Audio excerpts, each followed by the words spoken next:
우리 한번 그렇게 한번 자신을 좀 축복했으면 좋겠어요. 예수님이 나를 살리셨습니다. 믿으십니까? 우리 한 번 더 옆 사람 한번 축복했으면 좋겠어요. 예수님이 형제님을 자매님을 살리셨습니다. 네. 믿으시죠? 네. 예수님 그래서 이 땅에 오셨습니다. 우리를 살리시려 예수님께서 하늘 보좌를 버리고 이 땅에 오신 목적이 이제 바로 그런 것이죠. 여러분 오늘 사부 예배를 나오셨습니다. 예배를 나오신 목적이 있어요. 하나님께 영광 올려드리고 또 일주일간의 삶에 대해서 하나님 앞에 감사를 드리고 또 말씀으로 은혜를 받고 또 삶의 결단을 이루고자 하는 목적으로 우리가 오늘 지금 예배를 드리고 있습니다. 무엇이든지 다 목적이 있죠. 그렇다면 그리스도인이 이 땅을 살아가는 목적은 무엇이겠습니까? 첫 번째로 저는 구원이라고 생각을 합니다. 구원 받아야 됩니다. 예수님을 믿는 우리는 이 땅 가운데에서 이제 구원을 받아야 됩니다. 그렇다면 단지 구원만으로 이 땅을 살아가야 되는가? 그렇지 않죠. 구원에 합당한 삶을 살아가는 것이 또 하나의 목적입니다. 구원받은 자녀로서 그 구원에 합당한 삶, 특별히 하나님의 자녀로서 구원받은 자로서 거룩하게 살아가는 것이 우리가 이 땅을 살아가는 또 하나의 목적이라고 할 수 있습니다. 그래서 우리 하나님은 내가 거룩하니 너희도 거룩하라 이렇게 말씀하셨어요. 우리가 거룩한 삶을 살아갈 때 하나님은 기뻐하십니다. 찬양 중에 그런 가사가 있잖아요. 내가 원하는 한 가지 주님의 기쁨 되는 것. 우리가 주님의 기쁨 되어드리는 것, 거룩하게 살아가는 것, 그것이 우리가 이 땅 가운데 살아가는 또 하나의 목적이 되겠습니다. 여러분 그리스도인의 목적이 그거라면 예수님을 믿지 않는 사람들의 이 땅 가운데의 목적은 있겠죠. 무엇일까요? 딱 어떤 한 가지라고 단정지어 말할 수는 없어요. 저마다의 환경 속에서 그들이 각자 가지고 있는 삶의 목적들이 분명히 있을 겁니다. 어쨌든 그들은 구원이 목적은 아닙니다. 하나님을 기쁘시게 하는 것은 목적이 아닙니다. 왜냐하면 하나님을 모르기 때문에, 예수님을 믿지 않기 때문에 그런 목적을 두고 살지는 않습니다. 어쩌면 당장 눈앞에 보이는 그 삶, 자신의 이익을 위한 또 만족을 위한, 자신의 기쁨을 위한 삶, 때로는 풍요로움을 위해서, 때로는 인생의 또 가정의 성공을 위해서 살아가는 것이 분명 예수님을 믿지 않는 사람들의 삶일 겁니다. 여러분 요즘에 큰 사거리에 보시면 어떤 현수막들이 많이 붙어 있어요? 아파트를 분양한다는 현수막 참 많이 붙어 있죠.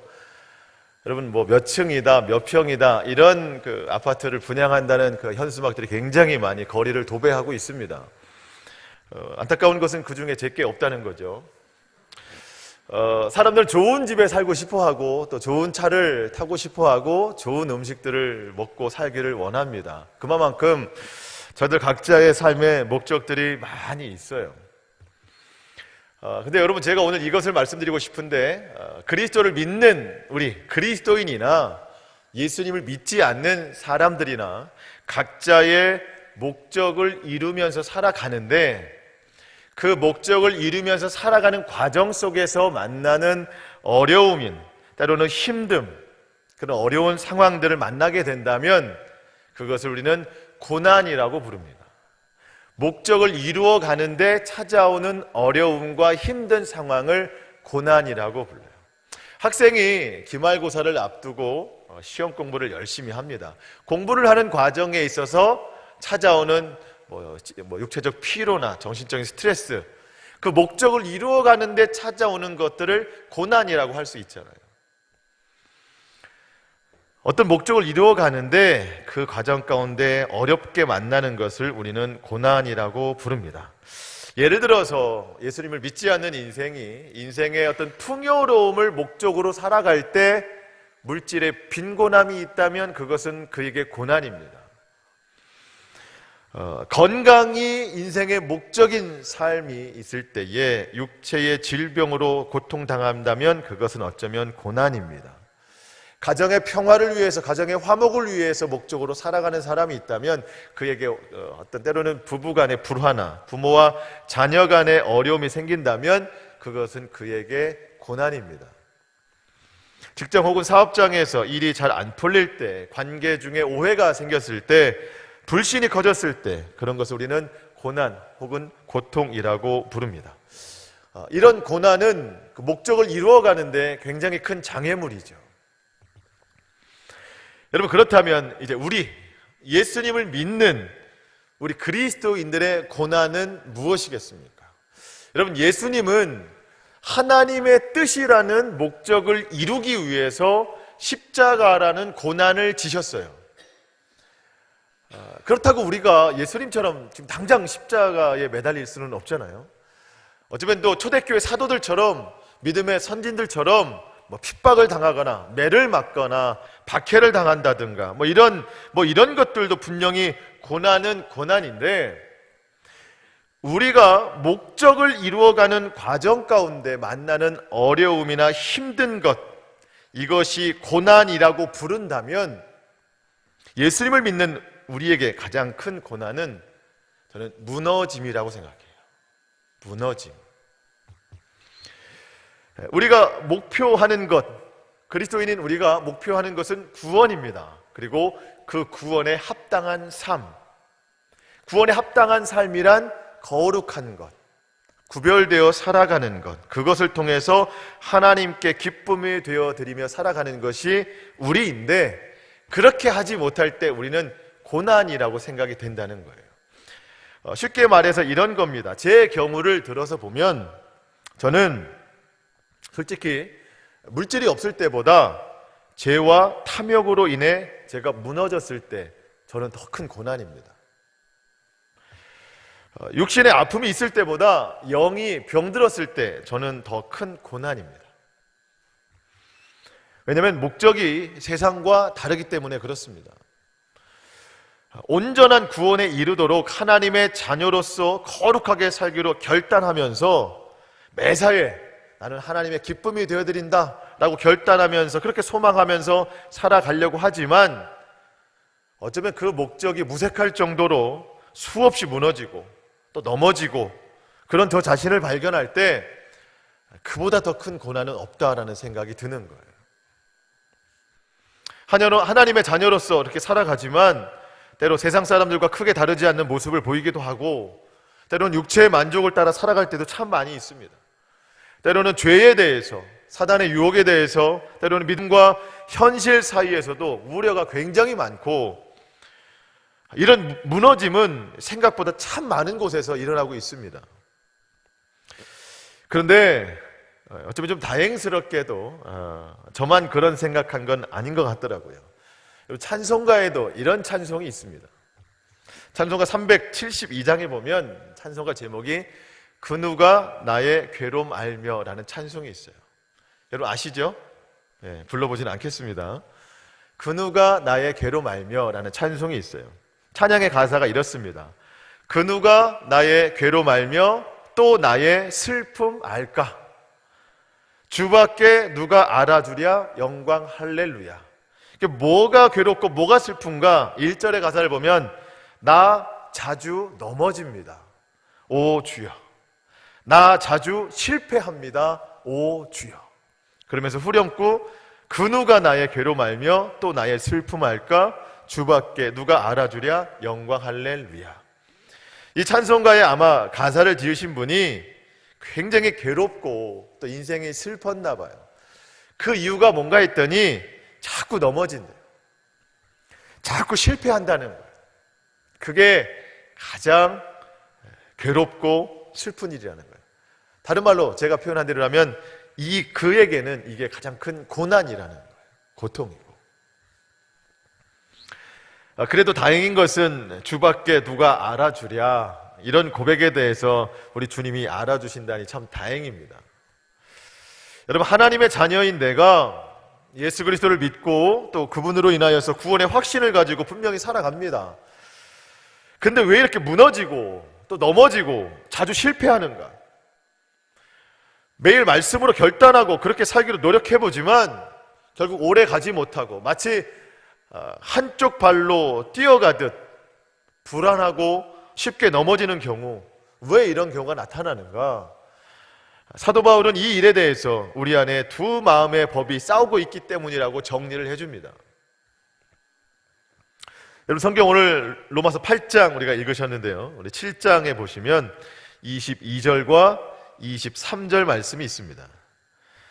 여러분 성경책 보시면 로마서 7장 22절과 23절 말씀 한번 읽어보겠습니다. 시작.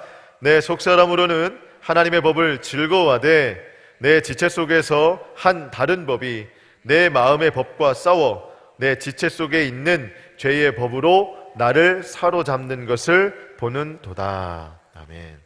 내 속사람으로는, 내 믿음으로는, 내 신앙으로는 하나님의 법을 따르려고 맨날 생각하고 있습니다. 그렇게 결단합니다. 내 속사람으로는 하나님의 법을 즐거워하되 내 지체 속에 다른 한 법이 또 있어요. 이것은 죄의 법이랍니다. 죄의 법. 내가 하나님의 뜻대로 거룩하게 살기로 결단하면서 살아가려고 하는데 내 마음속에 또 다른 한 법, 죄의 법이 자꾸 나의 결단을 방해해서 그렇게 하나님의 뜻대로 살아가지 못하도록 나를 유혹하고 이끌어 간다는 것이죠. 그런데 내 마음이 이 두 마음의 법 중에서 어디를 더 따라야 되느냐? 내 속사람으로는 하나님의 법을 더 따라야 되는데 내 육체가 자꾸 죄의 법을 따라다닌다는 거예요. 그래서 내 속사람은 맨날 결단하고 잘 살아보겠다고 다짐하고 하지만 내 육체는 매일매일 그렇게 죄의 법 아래 놓여 있어서 죄 가운데 거하고 우리의 심령이 맨날 상하고 그런 상태를 유지하면서 살아간다는 거예요. 사실 사도 바울에게도 이런 영적인 고민은 비껴나갈 수가 없었던 거였습니다. 여러분, 사도 바울 우리가 잘 알잖아요. 많은 선교 여정 가운데 너무나도 많은 고통과 고난을 받았어요.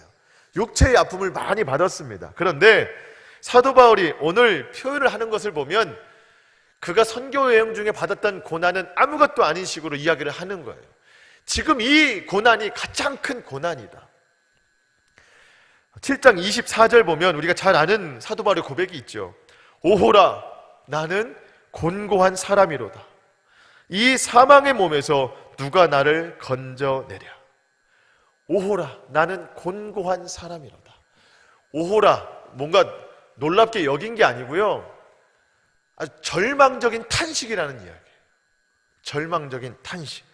나는 곤고한 사람이로다. 여기서 곤고하다라고 하는 말은 원어적인 뜻으로 심한 고난을 겪고 있다라는 뜻이에요. 아주 심한 고난을 겪고 있다. 어떤 고난인가요? 매를 맞은 게 아니에요. 감옥에 갇힌 게 아니에요. 내 마음속에 두 마음의 법이 지금 싸우고 있는 이 상황이 매우 큰 고난이라는 거예요. 아주 심각한 고난이라는 겁니다. 그래서 오호라, 도저히 참을 수 없는 이 탄식으로 통회하는 모습을 사도 바울이 보여주고 있는 겁니다.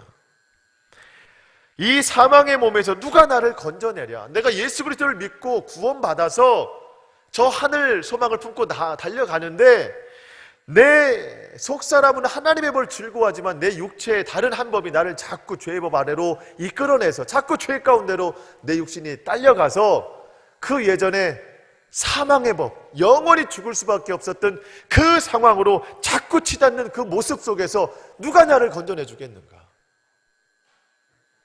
그렇게 고통스러워하고 있습니다. 여러분, 우리 속에는 늘 이런 두 마음의 법이 싸우고 있습니다. 매일 전쟁터와 같죠, 사실. 하나님의 법과 죄의 법. 그리스도인은 이 두 법 가운데 어떤 법의 지배를 받고 사느냐에 따라서 인생이 완전히 달라지죠. 자, 지배를 받고 있다는 것은 어떤 것에 매여 있느냐는 뜻이에요. 어떤 것에 매여 있느냐. 그 확연한 차이를 보여주는 것이 마가복음에 기록되어 있습니다.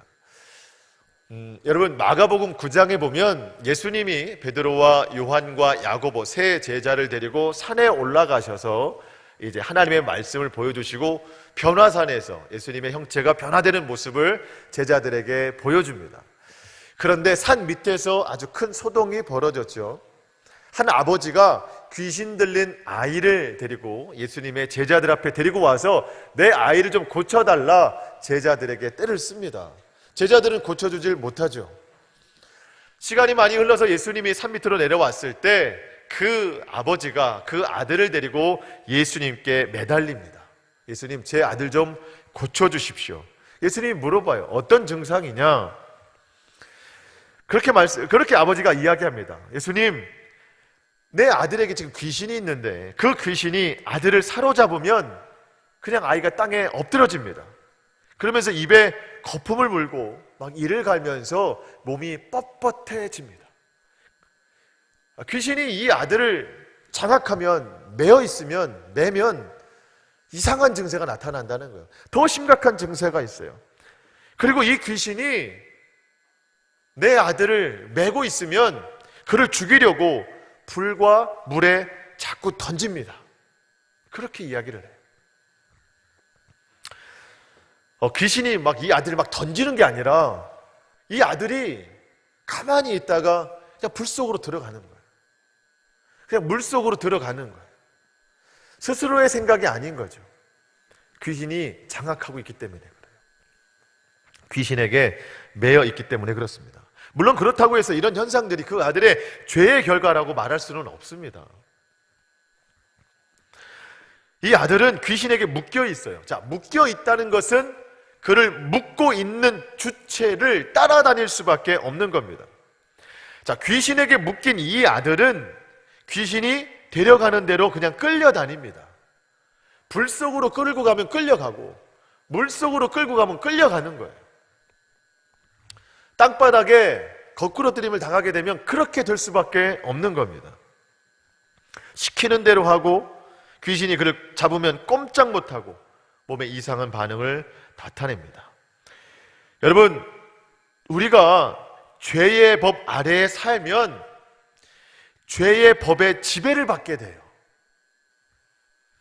그것에 매여 있으면, 여러분, 우리가 죄에 매여 있으면 내가 죄를 짓는 게 아니고 죄가 시키는 대로 살게 되는 겁니다. 내가 죄를 짓는 게 아니에요. 죄가 시키는 대로 내가 살고 있을 뿐이에요. 왜냐하면 내가 거기에 매여 있기 때문에. 예수님께서 그 악한 영에 매여 있는 그 아들을 악한 영에게서 이제 풀어주기를 원하셨습니다. 말 못하고 못 듣는 귀신아, 내가 내게 명하노니 그 아이에게서 나오고 다시 들어가지 말라. 예수님의 이 명령 하나로 그 귀신이 그 아이에서 떠나게 됐습니다. 자유하게 됐어요. 해방됐습니다. 여러분, 우리 마음의 두 법 중에서 하나님의 법이 아닌 죄의 법 아래에 살면 악한 영의 지배를 받게 됩니다. 그저 악한 영에게 묶여 있게 됩니다. 그 악한 영이 시키는 대로 끌려다니게 됩니다. 그 악한 영이 우리로 하여금 죄를 짓게 만들고 탐욕을 갖게 만들고 믿음과 현실 사이에서 현실을 택하게 만들고 믿음을 의심하게 만들고 그 귀신 들린 아이를 물과 불이라는 그 죽음의 장소로 막 데려가듯이 내가 죄의 법 아래 살면, 죄가 나를 묶고 있으면 그 죄가 우리를 죄의 장소로 막 데리고 가요. 습관적으로 죄의 장소로 나를 막 데리고 가요. 탐욕의 장소로 막 나를 데리고 갑니다.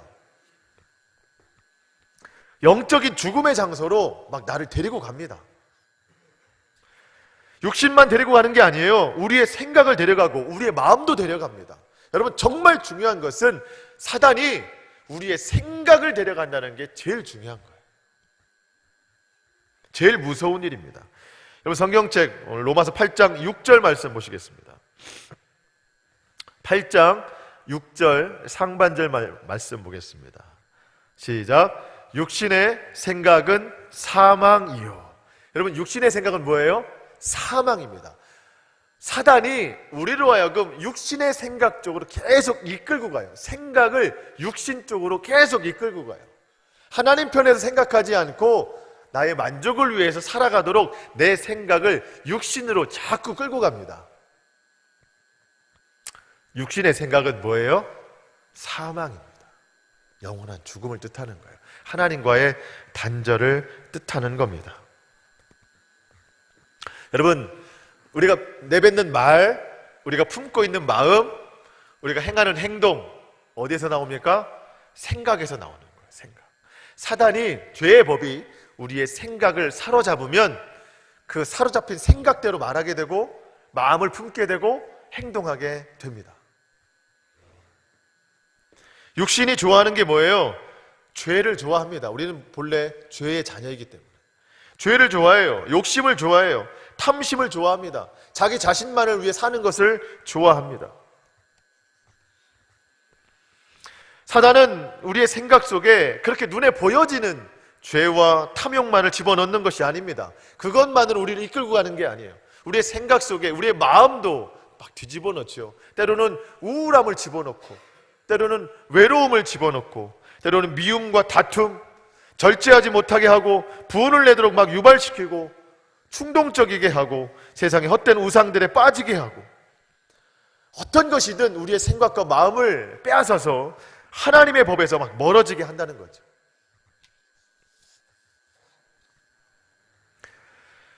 여러분, 정말 중요한 것은 우리가 어떤 법 아래에서 놓여서 사느냐. 우리가 사단의 법 아래에서 놓여 살면 죄와 악을 행할 뿐이지만, 그 매여 있는 것에서 풀려나서 예수님께 매여 있으면, 예수님께 사용되면 예상치 못한 놀라운 영광의 도구로 사용된다는 겁니다.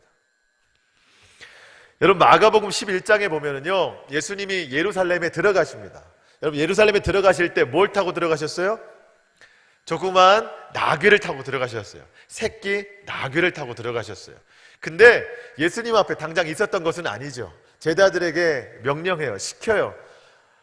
저쪽 마을에 가보면 아직 한 번도 사람이 타지 않은 자그마한 새끼 나귀가 있을 거다. 그 나귀가 매여 있을 거다. 매여 있을 거다.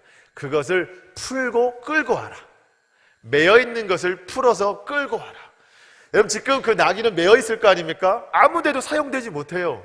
그냥 매여 있는 거예요. 붙잡혀 있는 거예요. 근데 예수님이 명령하셨어요. 풀어서 끌고 와라. 제자들이 시키는 대로 했습니다. 그 나귀가 도착했어요. 예수님은 그 나귀를 타고 예루살렘에 영광스럽게 입장하셨어요. 묶여있을 때는 아무것도 할 수 없었어요. 풀려서 예수님께 사용되니까 영광스러운 도구로 사용됐습니다. 매여 있을 때와 풀릴 때를 여러분에게 말씀드리는 거예요. 여러분, 우리가 죄의 법 아래에 매여 있을 때는 아무것도 할 수 없어요. 예수님께 사용될 수 없는 거예요. 근데 그것에서 풀려서 우리가 예수님의 법을 따르게 되면 예수님의 영광스러운 도구로 사용되게 될 줄로 믿습니다.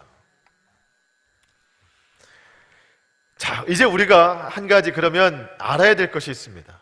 그렇다면 어떻게 하면 지금 우리를 묶고 있는 이 죄의 법 아래에서 과연 해방을 누릴 수 있을까?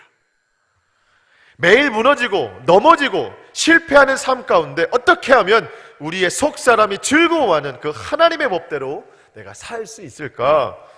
이제 오늘 본문이 우리의 그 고민을 완전하게 해소시켜 줍니다. 오늘 우리가 본문을 읽었어요.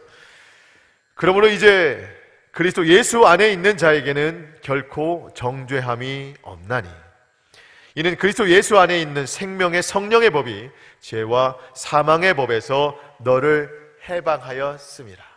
자, 해방이라는 단어가 나왔어요. 우리가 묶여있던, 매여있던 곳에서 자유함, 해방돼요. 자, 해방이라는 단어가 나왔어요. 그럼 어떻게 해방될 수 있느냐? 어디 안에 거하는 자? 그리스도 예수 안에 거하는 자. 그리스도 예수 안에 거하는 자가 해방을 누릴 수 있습니다. 자, 그렇다면 그리스도 예수 안에 거하는 자, 그분이 어디 계셔야 내가 그 안에 들어가서 살 텐데 지금 눈에 보이지 않잖아요. 그럼 그 안에 거하는 삶이 뭐냐? 그리스도 예수 안에 거하는 삶이라는 게 뭐냐? 그 뒷구절, 생명의 성령의 법이 죄와 사망의 법에서 너를 해방하였음이라. 생명의 성령의 법이 죄와 사망의 법에서 너를, 성경에 본문에서 보면, 원문에서 보면 나를이라고 나왔어요. 나를 해방하였습니다. 자, 나를 해방시키는 법은 어떤 법입니까? 생명의 성령의 법. 생명의 성령의 법이 나를 해방시킵니다. 죄와 사망의 법에서. 자, 해방된다는 것은 어디 안에 거하는 거? 그리스도 예수 안에 거하는 거. 그러면 그리스도 예수 안에 거하시게 하는 분은 누구예요? 성령님. 성령님이에요. 우리에게 생명을 주시는 성령님. 그분이 나로 하여금 예수 그리스도 안에 거하게 하십니다. 사실 헷갈릴 수 있어요. 예수님이나 성령님이나 눈에 보이지도 않고 그분 안에 거한다는 게 그럼 뭐냐? 여러분, 성령님을 어떻게 모실 수 있어요? 단 한 가지, 구하는 거예요. 성령님은 구하는 거예요. 우리가 두 마음의 법이 싸우고 있을 때 내 속사람이 즐거워하는 하나님의 법 쪽으로 향해 가려면 누가 필요해요? 성령님. 왜냐하면 그 성령님이 지금 이 순간에서 나를 해방시켜 줘야 되니까, 그리스도 예수 안에 거하게 해야 되니까 지금 이 순간 성령님이 필요한데, 그 짧은 순간 어떻게 성령님이 내게 올 수 있느냐? 기도해야 된다는 거예요. 성령님, 지금 이 순간 나로 하여금 예수 그리스도 안에 거하게 하옵소서.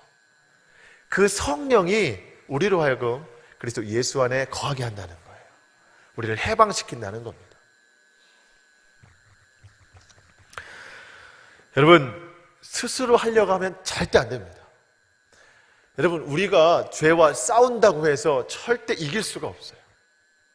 내가 아무리 피 흘리기까지 싸워도 죄는 이길 수 없습니다. 왜냐하면 우리의 육체의 삶이 언제나 죄에 향하고 있기 때문에 그렇습니다.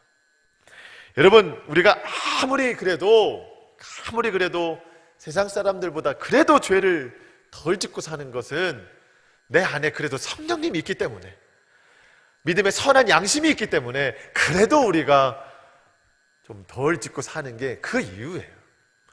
나는 할 수 없어요. 내 안에 성령님이 하시는 겁니다.